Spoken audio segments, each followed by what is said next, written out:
para assistir esse filme aqui.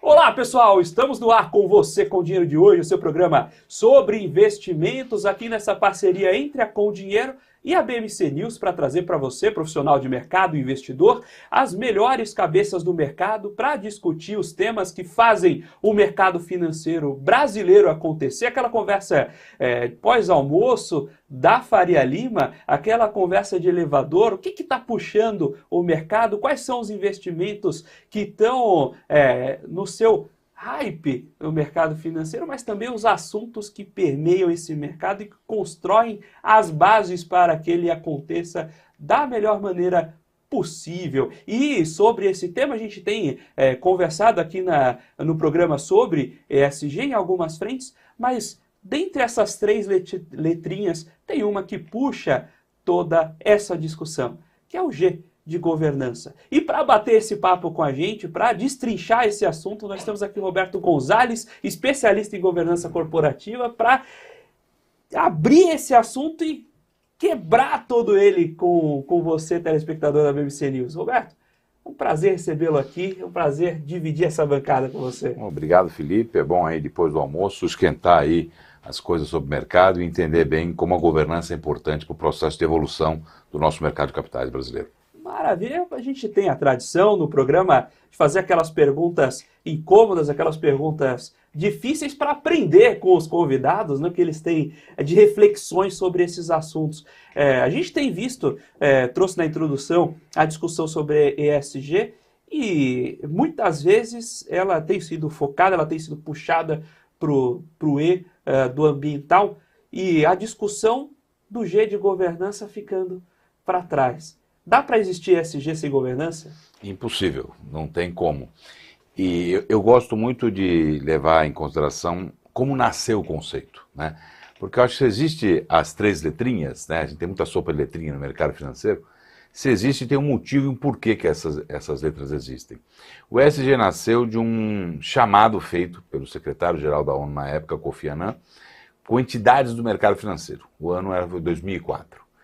E eles chegaram à conclusão que, as entidades do mercado financeiro chegaram à conclusão que avaliar uma companhia só pelos critérios tradicionais, econométricos, financeiros, contábeis, não estava sendo suficiente. O valuation não estava sendo adequado. Era necessário o quê? Incorporar questões socioambientais, questões chamadas muito pré-financeiras, informações pré-financeiras, que impactavam o preço da ação, mas eles não sabiam como fazer essa avaliação. Então eles discutiram bastante isso. E aí veio o conceito ESG. Só que, por que não tem um segundo E que deveria ter? Eles partiram do pressuposto de que o estado da arte, que já se tinha no mercado, do ponto de vista da governança econômica, financeira, contábil, deveria se transpor também para a questão socioambiental. E deveria ter uma governança única unindo todas essas questões. E acharam que não era necessário colocar o E econômico, que no meu entender foi um equívoco na época, porque hoje tem pessoas que acham que deve ter duas governanças na empresa. Olha que absurdo. A governança econômica, financeira, contábil, tradicional, e a governança socioambiental. Essas coisas não podem se misturar. Tem gente que defende isso, que é uma aberração. Na verdade, é uma governança só, ela é fundamental e essencial, porque ela integra as questões socioambientais com as questões econômicas, financeiras, contábeis. E o conceito que nasceu defende isso. Só não tem o E de econômico, porque deveria ser double E, ESG. Coisa que eu falo e defendo. Não sou eu, como outros profissionais do mercado. Porque hoje em dia, quando a gente discute ESG, muitas vezes o ESG vem como um detrator econômico, como se fosse um restritor à empresa. E pelo que você está contando aqui sobre a construção do conceito, é exatamente o contrário. Isso. Foi buscar os outros pilares de valores que fundamentam o lucro, não é isso? Exatamente isso. Pilares que fundamentam que tem olhar de risco. No passado já tinha um pouco de olhar de risco. O risco pode perder valor. E olhar de oportunidade. Então a gente começou a ver que boas práticas socioambientais contribuem para agregar valor à companhia, né? Tem N exemplo de empresas. Tem uma empresa de cosméticos no Brasil que abriu capital em 2004, que foi uma grande referência, tanto em governança como em práticas socioambientais, e que refletiu isso em seu valor.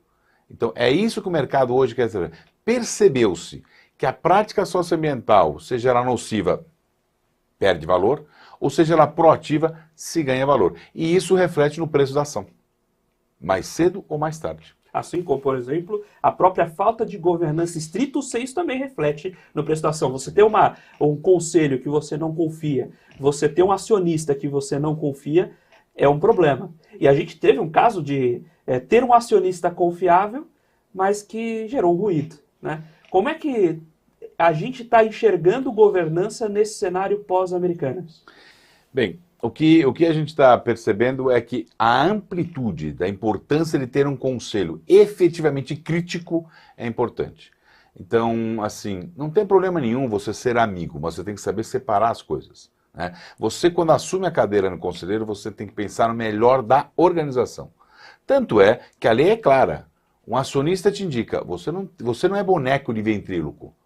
O acionista fala, vai fazer assim. Depois que você é indicado e é aprovado em assembleia, você como conselheiro tem que pensar no melhor da companhia, não no melhor para o acionista que te indicou. Isso é uma preservação legal para garantir que o conselheiro está agindo no melhor para a companhia. Porque senão, cada acionista indica e o cara ficava uma briga de galo lá no conselho. Não, eles têm que agir pensando melhor. Tanto é que teve um caso que um grande banco, né, tentou tirar um conselheiro e não conseguiu. Foi uma questão jurídica. Por quê? Porque ele estava pensando no melhor da companhia, né?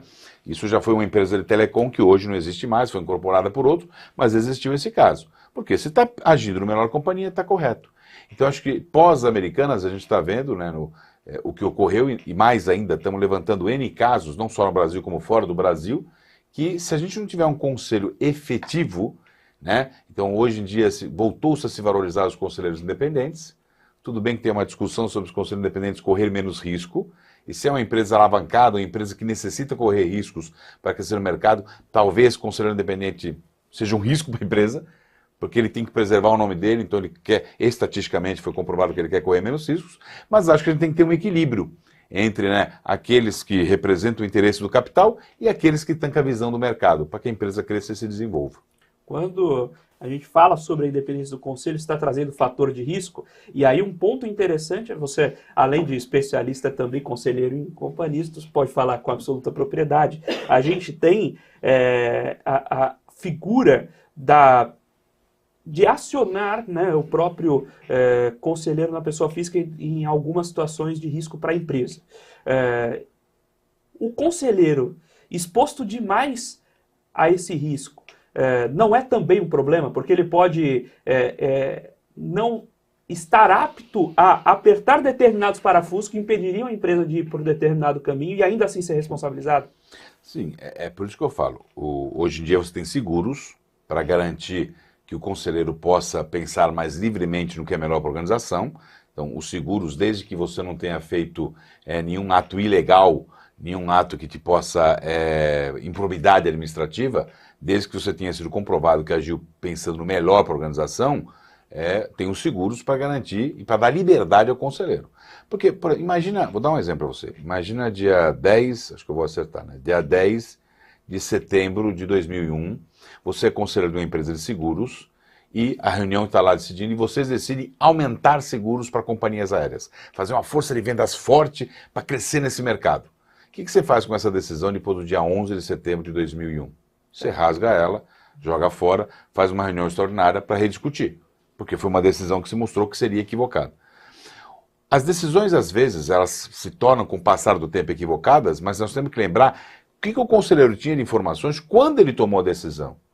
Eu vou expandir o meu mercado. Putz, mas não deu certo. Eu vou produzir perfumes e vou vender perfumes na Rússia. Lembra? Uma empresa brasileira que tomou na tarraqueta. Por quê? Não estudou o mercado russo, não conheceu como é que é a mulher russa é diferente da mulher brasileira, a maquiagem é diferente.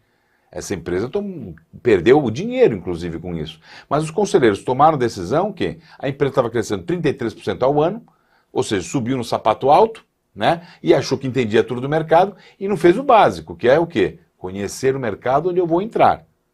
Então é o que eu falo, é fácil a gente hoje analisar que uma decisão do passado foi tomada erroneamente. A gente tem que levar em consideração que informações os conselheiros tinham no momento que eles tomaram a decisão. E aí sim a gente avaliar se foi certa ou errada a decisão que eles tomaram. O conselheiro, como o conselheiro pode ter acesso às informações necessárias para tomar a melhor decisão dentro da companhia? Bem, então tem várias maneiras. Primeiro, ele tem que pesquisar bastante. Então, quando a pessoa fala, o conselheiro trabalha em média 20 horas por mês. Pode ser, um pouco mais, um pouco menos. Ele tem que conhecer a empresa que ele atua. Assim que você entrou como conselheiro, você tem que ir navegar. É uma indústria. Você vai com o conselheiro da Vale, você tem que encarar. Não tem jeito. Você é conselheiro da Petrobras, você tem que visitar a plataforma. Não tem jeito. Então, você é conselheiro de uma empresa, você tem que visitar a empresa. Você virou conselheiro de um hospital, você tem que conhecer o hospital. Primeira coisa, você tem que conhecer o negócio. Depois, conhecer o setor. Conhecer bem o setor. Acompanhar as notícias do setor e acompanhar as notícias sobre o que sai da sua empresa, né? Fonte fundamental. Segundo, uma regra de confiança da diretoria, o CEO com o conselho. E aí, eu vou fazer um pouco, né, um papel que eu também exerço, que é Governance Officer. É muito importante o Governance Officer, ele vai garantir que aquilo que o conselho quer, ele receba. Porque às vezes o diretor, ele está na correria do dia a dia e ele imagina que o importante, o prioritário é aquilo. É natural, o CEO, se deixar, ele coordena a agenda da empresa. Só que o conselho está pensando lá na frente. O conselho não está no dia a dia. O CEO também pensa na frente, só que o conselho vai na frente além do que o CEO pensa. O conselheiro não está, olha, cheguei 8 da manhã aqui para trabalhar, saí às 6 da tarde. Não, o conselheiro está pouco tempo, é 20 horas naquela empresa. Então ele está muito lá na frente. Ele olha o que vai acontecer. O conselheiro hoje está pensando o que a inteligência artificial vai impactar a empresa. O CEO está começando a pensar sobre isso, o conselho já está pensando faz tempo. O conselho sempre tem que estar um passo na frente. Se o conselho não está no passo na frente, ele tem alguma coisa errada. Se ele só está discutindo a operação da empresa e só o passado, tem alguma coisa errada.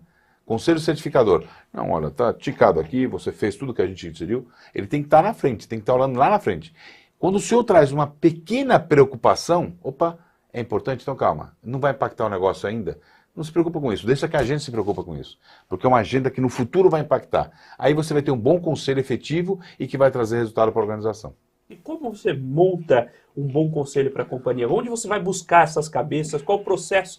O que seria o processo de hunting do conselheiro? Você tem hoje excelentes nomes. Você tem vários bancos de conselheiros, tem conselheiros do Instituto Brasileiro de Conselho de Administração, tem da Dom Cabral, tem vários bancos. As empresas hoje de Headhunter estão preparadas para fazer isso, coisa que no passado não sabiam bem o que era. Hoje sabem que para ser um bom conselheiro não precisa obrigatoriamente ter sido um ex-CEO, não tem que ser só um ex-especialista em finanças, eu quero diversidade no meu conselho. Então, por exemplo, eu sou uma empresa que opera no mercado brasileiro, mas eu quero expandir para fora do Brasil. Poxa, por que não ter um cara que entende de mercado internacional, que entende de comércio exterior no meu conselho de administração? Olha, eu sou uma empresa que eu tenho 90% do meu consumidor é o público feminino, então eu não posso ter um conselho só de homens. Né? Já aconteceu, uma empresa abriu capital em 2004, não tinha uma mulher no conselho de administração e 90% do seu público é feminino, então tem alguma coisa. Então a diversidade é muito importante, hoje virou quase que uma vaca sagrada falar que temos que ter diversidade em conselho de administração, mas é diversidade em todos os sentidos, em conhecimento, né? Eu procurar ter o máximo de diversidade possível no conselho, né? Para aquelas coisas que a empresa precisa. Então a coisa importante é assim, o que existe hoje? Você pega um comitê de nomeação, os 3 maiores acionistas da empresa. Vamos falar de empresa de capital pulverizado, para facilitar. Porque aquela que tem o controlador, ele sabe que tipo de conselheiro mais ele quer. O pulverizado, olha, os 5 maiores acionistas, ou 3 maiores acionistas, se reúnem. O que vocês acreditam que são melhor para vocês trazerem para a Assembleia de perfil para ser conselheiro? Porque aí ele vai montar a lista de conselheiros, com aquele perfil, na visão deles. Eles não são controladores? Não. Mas eles são os maiores acionistas da empresa e que, teoricamente, vai ter o quê? O maior impacto se a coisa for dada errado. Então é normal que você pegue os 5 maiores acionistas, eles se reúnam e vejam, nós precisamos de um cara com esses perfis. Ótimo, entregue esse perfil a um Headhunter. Ele vai apresentar, e esse comitê vai apresentar a lista para a Assembleia aprovar. O que, no meu entender, não pode, que acontece muito numa empresa pulverizada, é que o CEO elabora a lista de quem vai mandar nele. Aí não pode. Por isso que eu falo, você tem que dar um pouquinho de trabalhinho aos maiores acionistas da empresa. Porque o CEO pensa bem, Felipe, eu sou o CEO da empresa, vou indicar você, você vai ser meu chefe, você vai mandar em mim, mas eu que estou colocando você no conselho? Teve uma grande empresa varejista brasileira que era assim, era o CEO que indicava os conselheiros independentes, que vão mandar nele, que vão avaliá-lo. Não, tem que ser o quê? É pulverizar a empresa? Chama lá, fundo tal, fundo tal, fundo tal, você se reúna e elabore aí um perfil, a gente contrata o Headhunter, vocês veem os nomes e aí se apresenta na Assembleia. É assim que deve ser. Numa empresa controladora, é natural que o controlador, ele apresente a lista de nomes de confiança dele. Eu não sou contra, porque o controlador é o maior impactado, se der errado. E aí, o que ele pode fazer de boa prática de governança? Vamos por conselheiros independentes. Mas vamos fazer o seguinte, vamos contratar a empresa de headhunter e apresentar para um grupo de os principais acionistas minoritários, também por participação de capital, porque eles são mais impactados, e aí você coloca com eles para ver se eles aprovam esses nomes. Mesmo que você não queira dar voto múltiplo, nada disso, fazer por boa prática de governança. Eu, controlador, indico isso aqui. Olha, vocês não têm linha direito, imaginemos que tem 14%. Ó, pela lei tem que ter 15%, vocês têm 14%, tem. Mas não, por que não? Vamos abrir espaço para eles indicarem um membro ao Conselho de Administração. A diversidade é importante e contribui para o sucesso da organização. Se esses 14% têm ações da sua empresa, é porque eles acreditam na sua empresa, eles querem o sucesso da empresa, eles querem crescer a empresa. Por que não ouvi-los, mesmo que a lei não dê esse direito, para eles indicarem alguém para o Conselho de Administração da organização? É rico. Quando a gente olha, por exemplo, nosso manual de governança na B3, a gente teve uma série de iniciativas, especialmente no começo dos anos 2000, positivas, mas que hoje são algumas vezes questionadas por serem iniciativas que tomaram a estrita posição de proforma. Então você tem que ter N conselheiros independentes, ora, vai ao mercado, contrata N conselheiros independentes que preferencialmente respondam sempre sim ou nada nas reuniões, e a gente checa a lista. Quais são as limitações do nosso modelo de regulação e governança hoje e o que a gente poderia fazer para evoluí-lo?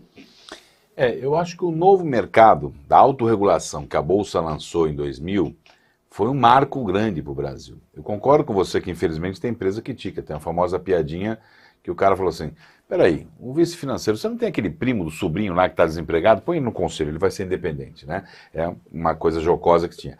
Mas quem fez as regras do novo mercado e seguiu por acreditar nelas, teve ganhos. Inclusive quem incorporou o IFRS antes, né? Não teve tanto trabalho para incorporar o novo padrão contábil.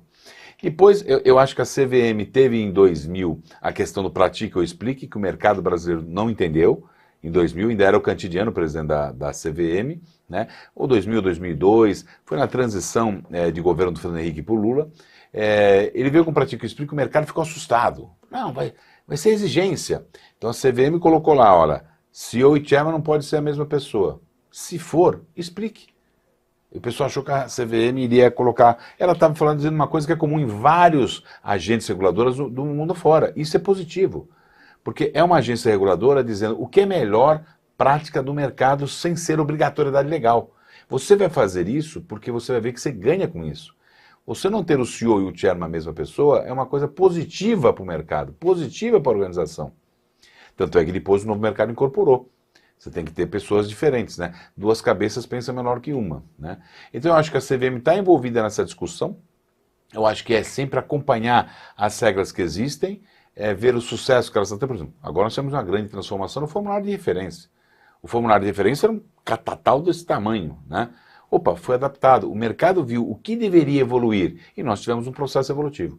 Eu acho que a CVM está aberta a isso, é bom que ela é uma agência autônoma, né, como o Banco Central virou recentemente, então isso é positivo e contribui para a gente crescer no processo de regulação no nosso país. Eu acho que a gente é um país que ele é harmônico, ele não tem uma regulação excessiva como alguns países têm e também não é a Deus dará como outros países. Porque quando a gente tem, por exemplo, quando teve nos Estados Unidos a grande crise que teve lá, em 2008, do subprime, etc., o Brasil não tinha esse risco. Os nossos fundos de pensão jamais iriam acontecer o que aconteceu lá. Por quê? Por causa da nossa regulação. Porque você tem um percentual máximo que você pode participar da sua patrocinadora. Então o fundo de pensão, a Previ não pode colocar 100% em ações do Banco do Brasil, porque a lei não permite. Então isso beneficia que não ocorra o que aconteceu com a Enron, por exemplo.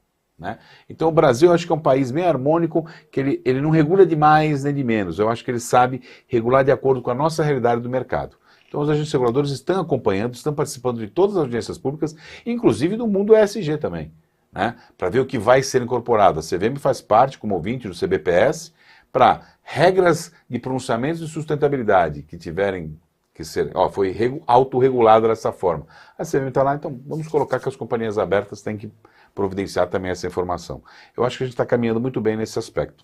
Quais são, você comentou sobre o BPS, quais são as instituições que têm observado, têm acompanhado, têm ajudado a construir essa história de governança aqui no Brasil? Bem, a gente tem o Instituto Brasileiro de Governança Corporativa, que nasceu em 95, que nasceu com o nome de Instituto Brasileiro de Conselheiros de Administração, e depois percebeu, não, o mundo não é só conselho de administração, é muito maior, e aí mudou para a governança corporativa. Acho que isso é uma organização importante. As próprias organizações do mercado, como o IBRE, Instituto Brasileiro de Relações com Investidores, procura ter as melhores práticas de relações com investidores. No Brasil, a gente tem a obrigatoriedade legal de ter um profissional de relações com investidores, nos Estados Unidos não tem. E por incrível que pareça, em alguns eventos aqui no Brasil, o pessoal dos Estados Unidos acha positivo ter essa obrigatoriedade. E uma coisa interessante é que lá é mais focado em comunicação e aqui é mais focado em finanças, o profissional da área de relações com investidores. O IBRE faz um papel importante. Eu acho que a Braskem evoluiu muito nesta agenda. Lá atrás, a Braskem acho que tinha resistência a coisas novas, né, que é a Associação Brasileira de Companhias Abertas. É normal no mundo inteiro, não é só no Brasil, no mundo inteiro, as associações que representam as companhias abertas são mais conservadoras. Eu falo que elas são as âncoras do mercado, mas sem âncora também você pode ter um navio à deriva. Então é importante ter a âncora, não só o balão. Se for o balão sem direção, você se perde, né? Então acho que a gente tem que achar equilíbrio. A APIMEC, a antiga ABAMEC, a Associação dos Profissionais de Investimentos do Mercado de Capitais, que desenvolve novas formas de avaliar as empresas, que são os profissionais que avaliam. Então, você colocar a obrigatoriedade das empresas falarem sobre a sua governança, falarem sobre a sua questão socioambiental, os analistas pleitearem essa informação. Então a APIMEC teve um papel muito importante, né, nesse fluxo, e o próprio Conselho Federal de Contabilidade, abrindo informações para como é que eu consigo enxergar melhor a gestão da empresa, né, e em outras entidades e associações. Eu falei do CBPS, que foi formado aqui agora recentemente, no ano passado, em 2022, aos moldes do CPC, né. O CPC foi o quê? Quando o Brasil aderiu ao IFRS, o Padrão Internacional de Contabilidade, cada país tem um órgão interno para cuidar disso. E aí no Brasil foi o CPC, o Comitê de Pronunciamentos Contábeis, né? Se falar CPC sem explicar, o pessoal pensa que é Código de Processo Civil, né? Então é o Comitê de Pronunciamentos Contábeis. E como ele já tem quase 20 anos de história, é bom porque a gente aprende com essa história. Agora, a Fundação IFRS também é responsável pela questão dos pronunciamentos de sustentabilidade, que pega os setores, né, são 77 setores, já tem indicadores prontos, do SASB, que pegou o ISSB. O mercado financeiro adora sopa de letrinhas, né? E aqui foi criado, então, o Comitê Brasileiro de Pronunciamento de Sustentabilidade, que é vinculado ao CPC, são juntos, né? Cada um tem a sua autonomia de atuação, mas são juntos na mesma fundação, né? Então, essas são entidades que estão contribuindo para o fortalecimento da governança. E não podemos esquecer da própria Bolsa, né? A Bolsa, ela que instituiu o finado Raimundo Magliano, que foi um idealizador que fez a Bolsa. A Bolsa brasileira era menor que a Bolsa argentina, e hoje é a terceira Bolsa do mundo, né? Então devemos a muita gente, muitas pessoas, mas com certeza ao Raimundo Magliano. Ele tem que sempre ser lembrado e pelo mercado financeiro brasileiro, pelo mercado de capitais brasileiro, né? Então, à luz daquele negócio que ele criou, a Bolsa é a favor dessa agenda de desenvolvimento e de crescimento da governança no Brasil. Acho que tem várias outras entidades, eu vou acabar esquecendo alguma, mas essas são entidades que estão na linha de frente nesse processo.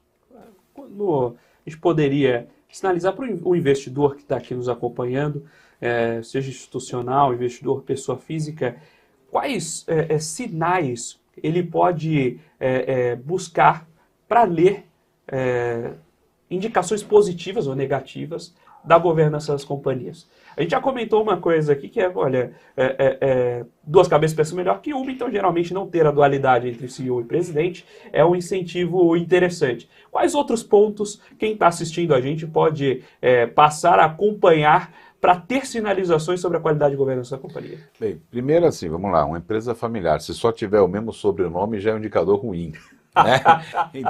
Então, sobrenome lá vai, eu sou Gonzalez, só tem Gonzalez aqui, né? Opa, não tem uma mente que pensa diferente, só a família aqui, nada contra, pode ter membros da família, evidentemente, mas mesclar com membros do mercado, né? Isso é importante, né? É uma coisa. Outra coisa, ficou consenso, depois de muito estudo, algumas empresas eram contra, ficou consenso de que a existência de comitês é importante e traz profundidade numa discussão para depois o colegiado do conselho discutir. Comitê de editoria, que em alguns setores é lei, é obrigatório, né? Mas comitê, por exemplo, de ética e governança, comitê, às vezes o comitê de estratégia. Uma vez falaram assim, Roberto, mas não tem sentido o comitê de estratégia. O conselho já é todo ele estratégico. Mas você vai fazer, por exemplo, você vai comprar uma grande organização. A Vale, quando comprou a Inco, montou um comitê de estratégia, porque é uma operação do tamanho de um bonde, né? É muito gigante, muito grande. Então, a existência de comitês dentro da organização também é uma coisa positiva. Se os comitês são estatutários, não são estatutários, conhecer o documento, eu sei que ele é gostoso de se ler por advogados. Para quem não é advogado, não é gostoso de ler, mas tem que conhecer bem o Estatuto Social da organização, a governança, o documento que formaliza a governança da empresa é o Estatuto. Então eu tenho que ler o Estatuto, conhecer bem o que está ali. A prerrogativa, por exemplo, o presidente do conselho tem voto de Minerva ou não tem? Como é que é o formato de escolha? Quem são os diretores estatutários? Quais são as diretorias que não são estatutárias? Porque muito se fala de conselho, mas também tem que ver a diretoria. Então, ler e conhecer o Estatuto Social, que poucos, tirando os advogados, os demais não têm tanto interesse assim em ler, é importante ler. Então eu falei do conselho, a diversidade do conselho, eu falei de existência de comitês no conselho, se possível a existência de um governance officer terceirizado ou não terceirizado, conhecer bem como é que funciona o fluxo, aí assim, no papel vai dar uma pseudo-garantia, compliance.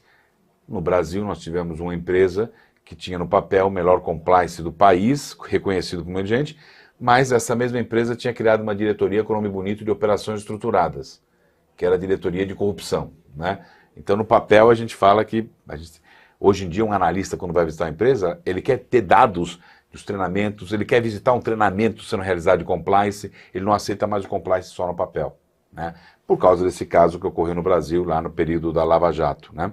Então, é importante conhecer como funciona o compliance da empresa, a controladoria, a gestão de risco e a auditoria interna. Essas 4 coisinhas são bases para uma governança de uma companhia de capital aberto. Se você me falar assim, Roberto, vou falar de startup, investimento em startup, é outra história, outro mundo. Mas para o mercado de companhia de capital aberto, se você não tiver uma estrutura de compliance, controladoria, gestão de risco, auditoria interna, você não está completo em sua governança. E para o próprio... quais são critérios, quais são pontos de avaliação? A gente foi buscar essa parte de diversidade, entender qual o momento da empresa, quais são os pontos que podem formar a demanda por uma determinada posição de conselheiro. Agora, quais são iniciativas, quais são pontos interessantes para que esses conselheiros se preparem a ocupar essas posições? Quais são pontos de relevância? A independência naturalmente é um deles, mas pontos de formação, pontos estratégicos a que o conselheiro se prepare a fazer um bom trabalho no conselho de administração das empresas. Uma coisa importante é assim, as empresas buscam muito altos executivos, é natural isso, né? O executivo, um executivo, que é um diretor, um vice-presidente, que pensa em amanhã ser conselheiro, ele tem que começar a estudar o assunto. Primeiro, ele não vai mandar mais. Ele vai deliberar, é muito diferente. Ele vai deliberar e alguém vai mandar que execute. Eu te digo isso porque eu ministrei treinamento para conselheiros que eram de investidas da empresa onde eles tinham sido executivos. E eles queriam fazer. Não, você não faz mais nada. Você delibera para alguém fazer. Então, primeiro é mudar o mindset, que você não é mais um cara da operação. Você é um cara da estratégia. E você vai estar vinculado a isso e você sabe o que tem que fazer, como tem que fazer, mas vai ter que estar vinculado a isso. Eu lembro de uma história de um evento eu estou lembrando o nome dele agora, mas era a empresa de papel e celulose que tinha ele que tinha sido ACO e mais 2 ACOs no conselho. E ele falou que o maior trabalho que ele tinha era segurar os 2 ACOs que queriam estar praticamente pondo a mão na massa. Então, o ponto fundamental é esse, não se põe mais a mão na massa. Você está no conselho para ter visão estratégica. Você está no conselho para entender a gestão, entender, não fazer a gestão e saber onde ela vai ficar. Esse é um ponto fundamental, que é um erro comum de muitos executivos que vão para os conselhos. Ponto número-chave. Segundo, é você se qualificar bastante sobre o que vai entrar. Quando me convidaram para o conselho de uma empresa de investimentos cerâmicos, na época eu era casado com uma arquiteta. Era isso que eu sabia de azulejo de piso. Eu tive que ir, fui revestir, fui em feira de construção, fui entender. Eu tenho que entender, fui visitar a fábrica, tá? Para saber o que é para eu poder. Me convidam porque, Roberto, você entende governança, a gente quer fazer governança. Ok, mas eu tenho que entender do negócio. A partir do momento que eu entro no conselho, eu não vou falar sobre governança. Eu vou votar coisas relacionadas com a operação, relacionadas com a diversidade do mercado. Então eu tenho que entender. Ponto número 1 é o conselheiro também se qualificar. Outra coisa que, quando as empresas começaram a implantar comitês de sustentabilidade, o comitê ESG, Roberto, mas não tem nenhum conselheiro que entenda do assunto. qualifique. Está cheio de curso, está cheio de livro, qualifique. O pessoal da área operacional da empresa chegava para mim e falava, pô, vai montar o comitê, mas nenhum conselho entende. Escolha quem vai coordenar isso. Essa pessoa que vai coordenar, qualifique ela. Hoje tem pessoas que falam sobre ESG, fazem palestras sobre ESG, escrevem sobre ESG, que não sabiam absolutamente nada há 3 anos atrás. Começaram a aprender.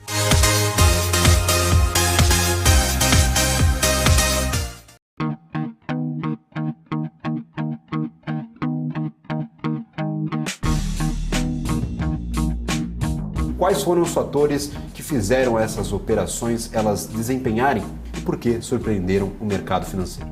Business traz panoramas, resultados, prospecções e expectativas de companhias listadas no mercado.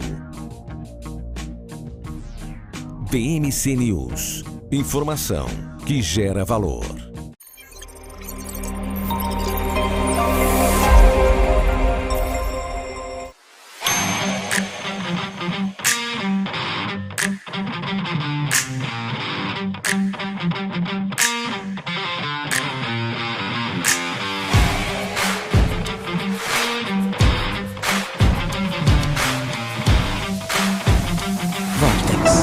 Beyond.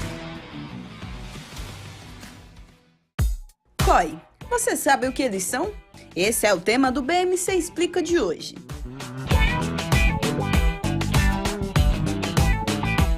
COI é a sigla para Certificado de Operações Estruturadas. É um investimento montado por instituições financeiras que combina características tanto de renda fixa quanto de renda variável em um único produto. Na prática, o COI pode ser aplicado em diferentes ativos, como ações, moedas, commodities, entre outros. A rentabilidade do COI pode ser atrelada a diferentes indicadores, como a inflação, a taxa de juros ou o desempenho de determinado ativo financeiro. Além disso, o COI pode ter diferentes estruturas de remuneração, que podem incluir uma taxa pré-fixada ou pós-fixada. O investidor deve escolher o COI de acordo com seu perfil de investimentos.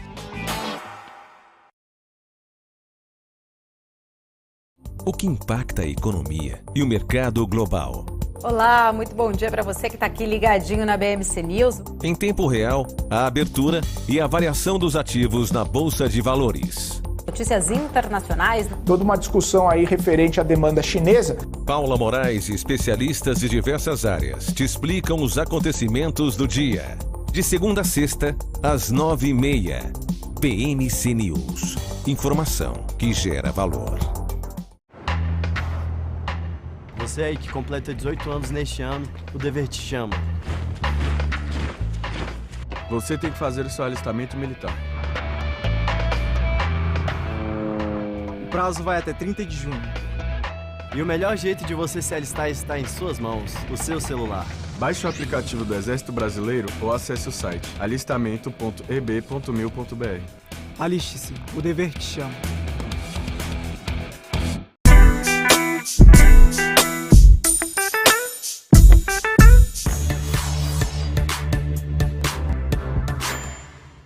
Olá pessoal, estamos de volta aqui para o Você com Dinheiro de hoje, batendo um papo aqui com Roberto Gonzalez, especialista em governança corporativa, sobre governança, sobre esse tema que vincula, em um mundo onde não necessariamente o executivo é o dono único da empresa, a gente precisa discutir como essas partes se ligam, né? E você comentou sobre empresas de capital pulverizado. Aqui no Brasil, a gente ainda tem pouco na figura das corporations. Quais são as vantagens e desvantagens desse modelo e qual o impacto disso na maior demanda por governança corporativa? É interessante. Essa análise de impacto, vantagens e desvantagens, eu costumo dizer um caso que aconteceu em 2008. Uma fusão é mais comentada, a fusão do financeiro, né, do setor financeiro é mais comentada em 2008, 2 grandes bancos se fundiram. Mas naquele mesmo período teve no setor de tecnologia, no setor de softwares, teve fusão também, né? E essas 2 empresas eram pulverizadas e os bancos não. Os bancos tinham controladores definidos. Então, o que acontece? Vamos lá. Você representa o Banco A, porque você tem mais, a sua família tem mais de 50% das ações do Banco A. A minha família tem mais de 50% das ações do Banco B. Nós dois entrando num acordo, a fusão está feita. Concorda? Ou seja, não teve risco de vazamento de informação, porque foram duas pessoas conversando. Né? Um xará meu, inclusive, né? Com o meu nome, né? Conversando. Né? Aí fechou. Duas. Não vazou nada. Quando veio o anúncio da operação, pegou meio mundo de surpresa. Ok? Beleza. Empresa pulverizada. Representava 26% do capital. E o cara do outro lado, que era o maior acionista, representava 17% do capital. Imagina então a mesma coisa, eu e você. Você com 26, eu com 17. Vamos caminhar? Vamos. Só que é o seguinte, não dá para caminhar sozinho. Eu preciso conversar com os meus acionistas aqui para ter mais de 50% a favor dessa fusão. E você também tem que conversar. O que aconteceu? Vazou a informação, parada de pregão, comunicado ao mercado. A empresa, 2 semanas antes do anúncio da fusão, teve que fazer isso. Por quê? Porque você tem que conversar com muita gente, então o risco de vazar a informação é maior. Né? Então eu estou te dando aí a vantagem de ser concentrado capital para fazer uma fusão. É mais vantajoso do que a pulverização. Isso não tem dúvida. Mas em compensação, na pulverização você acredita o quê? Eu tenho maior troca de ideias, eu tenho que procurar manter a agilidade, que o concentrado tem rápido, né? Para ouvir opiniões diferentes. Então, eu não estou só com mono-opinião, tenho opiniões diferentes, para mim é tomada de decisão. Então, o pulverizado também tem esta vantagem. E aí eu tenho que ter regras mais claras e fortes de governança. Porque o controlador, ele teme perder patrimônio. Quando está pulverizado, o cara vai perder parte de seu patrimônio. Pode ser até um pedaço pequeno do seu patrimônio. Então, eu tenho que criar regras claras de governança para que eu não fique na dependência de ninguém. Nem de conselheiros e nem de executivos. Que todos sejam tratados igualmente. Isso vale para qualquer organização. Só que o risco na pulverizada é maior. Que alguém tome o controle da empresa sem ter o controle. Olha que absurdo. O cara é acionista minoritário, mas a voz dele, o carisma dele, convence os acionistas, então ele toma uma atitude como controlador sem ser controlador. Isso é um risco enorme que existe nos Estados Unidos, está cheio de casos, e aqui também. E muitas vezes a figura vem do executivo, não em um dos sócios. Sim, sim. Na empresa que tem o capital pulverizado é mais complicado essa auditoria da postura do executivo. Sim. O CEO, se puder, é aquilo que eu falei, se você não cria, uma coisa que nós já comentamos sobre o comitê com os principais acionistas, o CEO controla a agenda do conselho, controla inclusive quem vai fazer parte do conselho. Gente, ele está controlando quem teoricamente, teria que controlar a ele no Conselho de Administração. Então, o risco do pulverizado de não ter uma governança bem estruturada é sim do CEO comandar a agenda. E ele tem um poder exagerado, porque o poder dele tem que ser da diretoria para baixo. Ele no conselho deve ser convidado, nem fazer parte do conselho deve ser convidado a todas as reuniões e quando for mais necessário e menos necessário. Né? Então, esse é um risco. Quando você estrutura uma governança, como eu falei, na pulverizado, você tem lá um comitê dos principais acionistas, você esbarra nisso para que o senhor não tenha o poder, além do poder que ele tem que ter. Quando a gente olha, a gente está falando de empresas de capital pulverizado, mas mesmo nas empresas de capital pulverizado, tem o caso da varejista, você tem aqui no Brasil um grupo de fundos que tem uma participação um pouco mais expressiva, que somados conseguem trazer para a discussão um pedaço importante do capital. A gente vê, especialmente no mercado americano, uma onda de evolução do mercado para fundos passivos, em que muitas vezes você compra a companhia por ela fazer parte de um índice, por ela atender determinados critérios, então você provavelmente não tem nenhum interesse na gestão da companhia. Como tratar a governança num ambiente como esse? Então, o Robert Monks, que é o pai da governança, né, ele já falava que isso era um câncer no mercado, os fundos passivos. Mas ele entendia que pela estrutura das organizações que tinham os fundos, não dava para ser ativo. Né? Então são geralmente asset managers com estrutura muito enxutas, então que não daria para ser ativo. Mas ele falava que o fundo passivo você ganha X, o fundo ativo vai ganhar X mais o Y, que é o prêmio do ativismo, ele colocava. Né? Então ele falava que o passivo era um atraso. Mas vamos lá, o passivo é um atraso em qualquer lugar, né?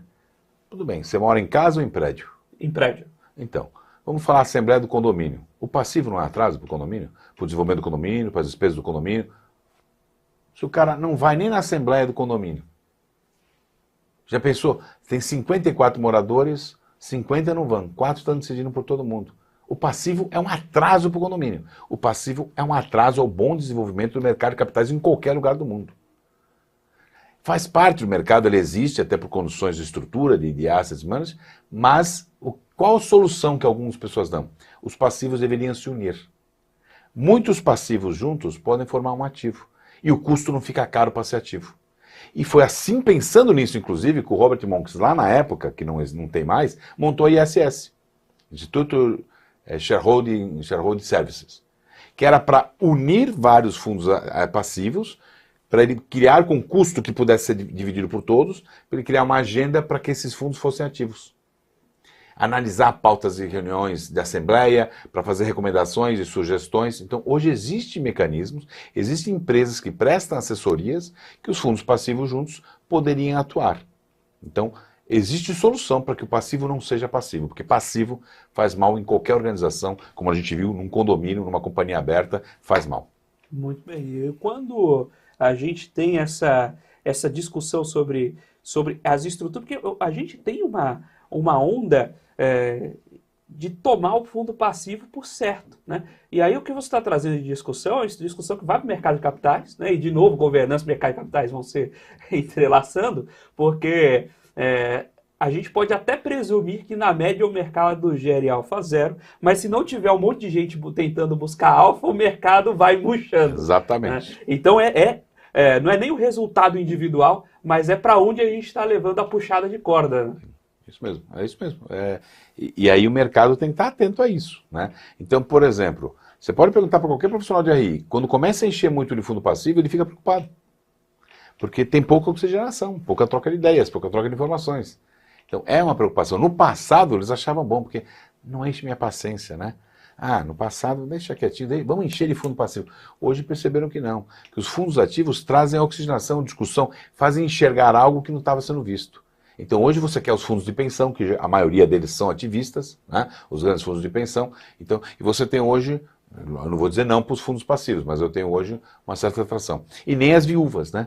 A brincadeirinha que tem, né? As ações das viuvinhas, né? Que só esperam o rendimento. Exatamente.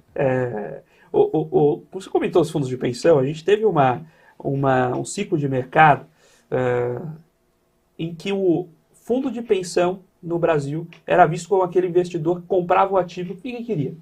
Você tinha emissões de debêntures com baixa qualidade. Os fundos de pensão evoluíram muito nos últimos anos, em termos de governança, em termos de expertise de gestão, mas a gente ainda vê problemas, por exemplo, com regimes próprios de previdência social, PPS, que muitas vezes têm, eventualmente, no seu quadro, falta um pouco de profissionalização. Como você vê essa evolução de mercado, tanto nos fundos de pensão quanto nos RPPS, e o que a gente pode fazer, o que a gente pode buscar para levar um pouco do que a gente viu de evolução já nos fundos de pensão para os RPPS e, inclusive, continuar evoluindo esse mercado? O que se tem muito é a qualificação dos conselheiros, tanto nos fundos de pensão como no RPPS, uma questão de legislação para eles serem melhores formados, né? A gente tem vários fundos de pensão de prefeituras que tiveram problemas financeiros, estruturais, né? Então, de qualificar melhor quem vai ser conselheiro, colocar uma regra mais rígida de quem pode ser conselheiro desses fundos, né?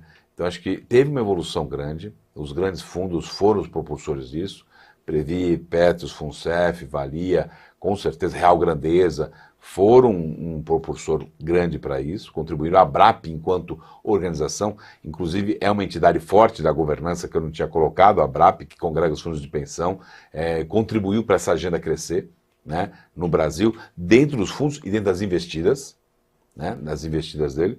Existia muito essa questão de sentar no papel, mas os fundos perceberam a importância de desenvolver e ser mais ativo.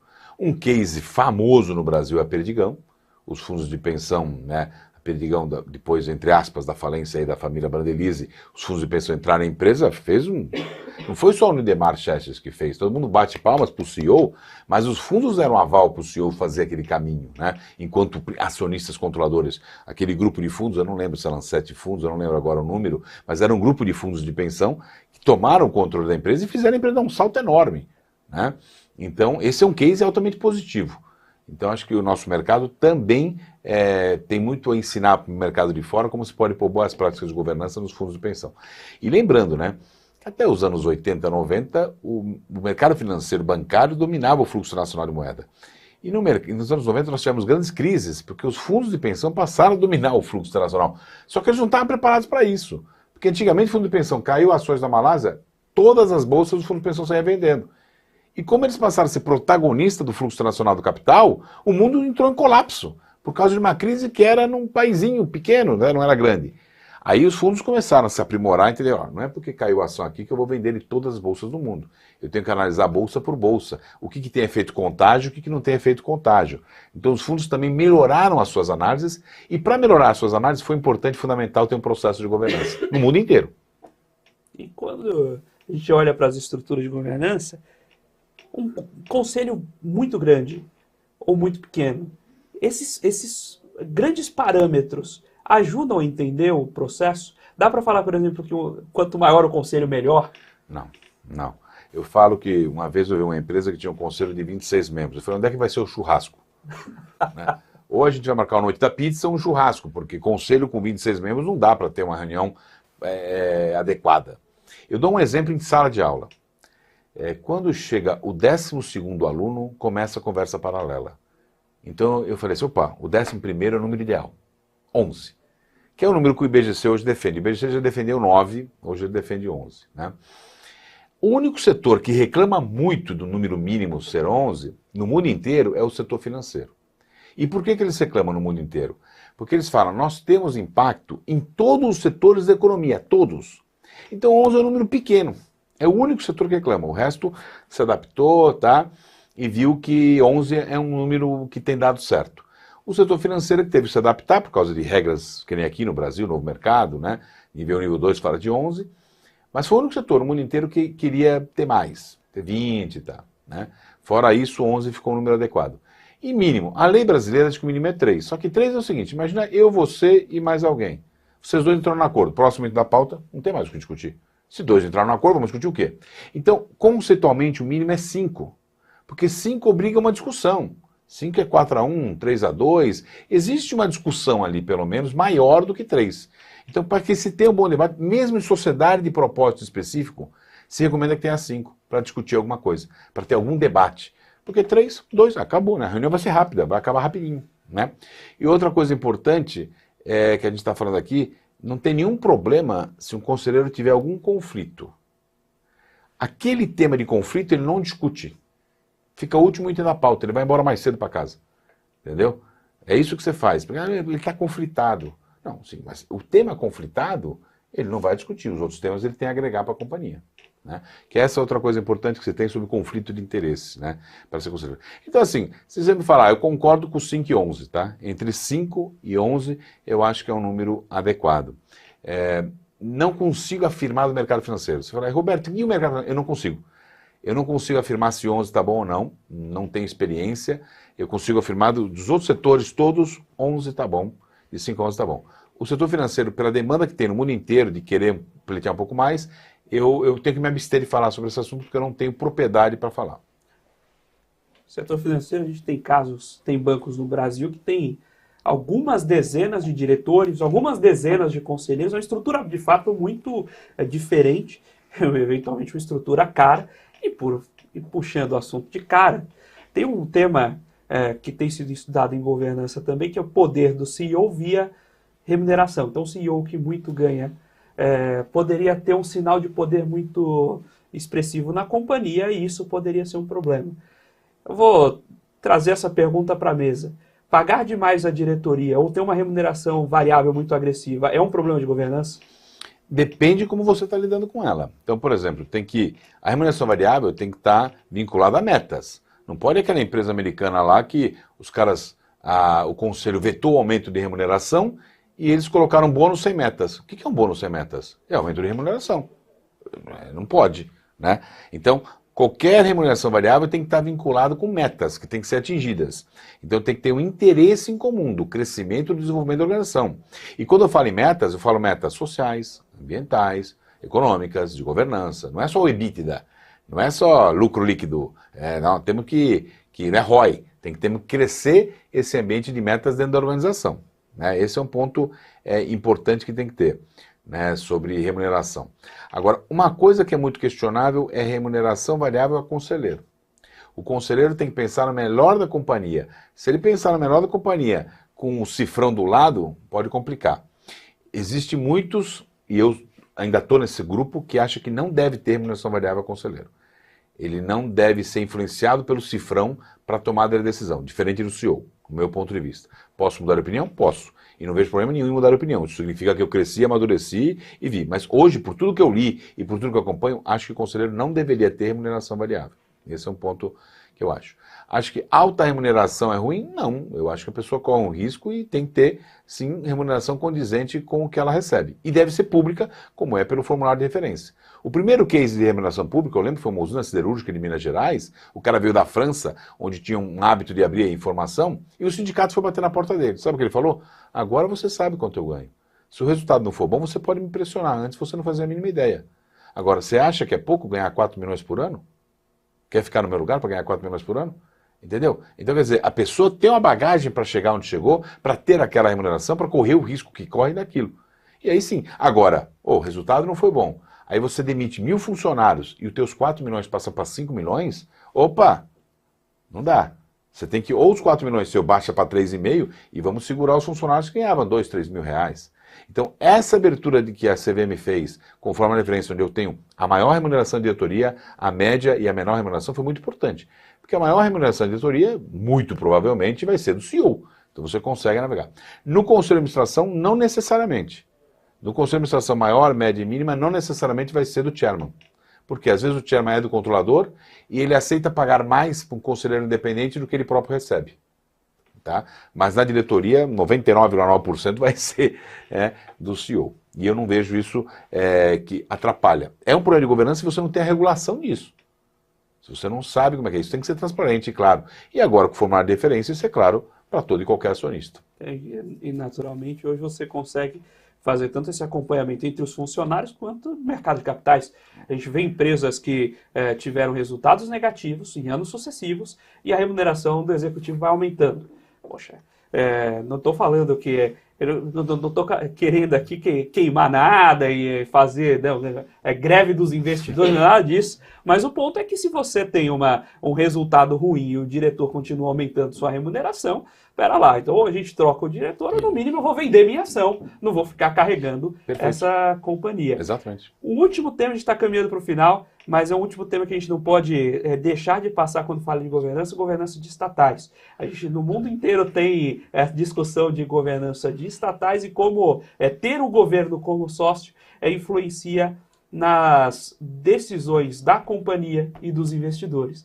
Queria guardar os minutos finais aí para ouvir seus comentários sobre governança estatais e o caso brasileiro especificamente. Tá. Nós temos uma lei que ainda está em vigor, a lei das estatais, que acho que teve um avanço grande de qualificação para ser conselheiro, teve regras claras. E uma vez uma pessoa falou assim, Roberto, eu não posso ficar o sabor de um acionista que muda a cada 4 anos ou a cada 8 anos. Primeiro, nós tivemos uma siderúrgica brasileira que em 4 anos teve 3 acionistas controladores. 3, né? Então, mudou o sabor. Eu costumo dizer o seguinte, não, mas o controlador, o Estado controlador, ele pensa de um jeito e vai para aquele jeito. Tá, vamos lá.